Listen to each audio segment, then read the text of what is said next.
এই ভিডিওটি স্কিপ করবেন না, কারণ শেষের অংশে রয়েছে আপনার জন্য খুবই গুরুত্বপূর্ণ একটি টিপ। অনেকে এই বিষয়টা জানে না, যার কারণে প্রতিনিয়ত আমাদের বিদ্যুৎ বিল বেশি আসছে।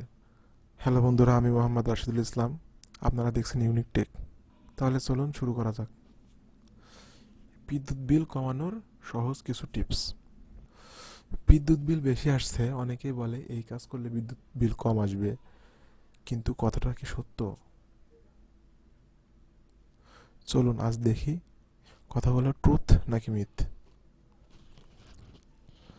টিপস 1, এলইডি লাইট ব্যবহার করলে বিদ্যুৎ বিল কম আসে। এটা কি ট্রুথ? এলইডি লাইট ব্যবহার করলে বিদ্যুৎ বিল সত্যিই কমে, কারণ এলইডি লাইট সাধারণ বাল্বের চেয়ে 70 থেকে 80% কম বিদ্যুৎ খরচ করে। অন দ্য স্ক্রিন টেস্টে দেখা গেছে এটা ট্রুথ।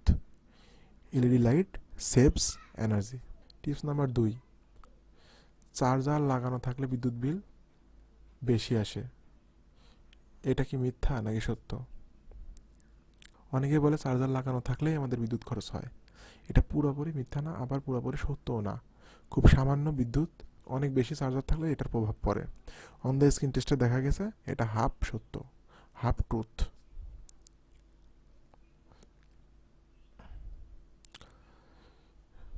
টিপস নাম্বার 3, ফ্রিজ বারবার খোলা। এটা সত্য। ফ্রিজ বারবার খুললে সত্যিই বেশি বিদ্যুৎ খরচ হয়, কারণ ঠান্ডা বাতাস বের হয়ে গেলে ফ্রিজকে আবার বেশি কাজ করতে হয়, আবার কম্প্রেসার রানিং করতে হয়, আবার ঠান্ডা বাতাস ভিতরে তৈরি করতে হয়। এটা অন দ্য স্ক্রিন টেস্টে দেখা গেছে এটা সত্য।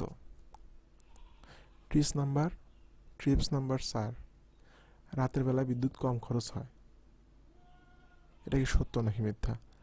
রাতে বিদ্যুৎ খরচ কম হয়, এই কথাটা পুরোপুরি মিথ্যা। বিদ্যুৎ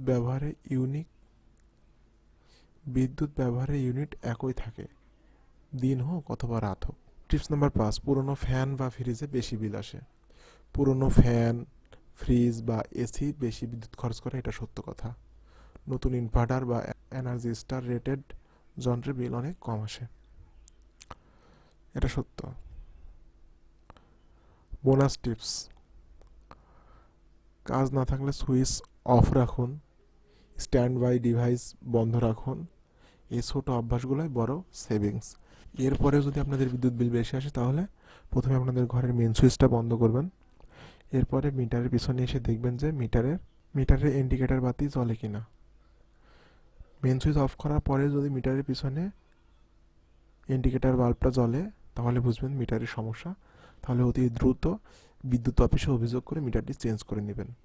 আর যদি দেখেন যে মিটারের কোনো সমস্যা নাই, কোনো মেন সুইচ বন্ধ করার পরে মিটারের ইন্ডিকেটারে কোনো সিগন্যাল দেয় না, তাহলে দক্ষ টেকনিশিয়ান এনে বা আপনার ওয়ারিং চেক করবেন, অথবা গ্রাউন্ডিংটা চেক করবেন, গ্রাউন্ডিং ঠিক আছে নাকি। অনেক সময় গ্রাউন্ডিং ভুল থাকলেও বিদ্যুৎ বিল বেশি আসে। ধন্যবাদ, ভালো থাকবেন। এই ভিডিওটি যদি কাজে লাগে অবশ্যই আমাদের চ্যানেলটি সাবস্ক্রাইব করবেন, ভিডিওটি বেশি বেশি করে শেয়ার করবেন, লাইক করবেন, আর কমেন্টস করে জানাবেন পরবর্তীতে কোন বিষয়ে আপনারা জানতে চান। আল্লাহ হাফেজ।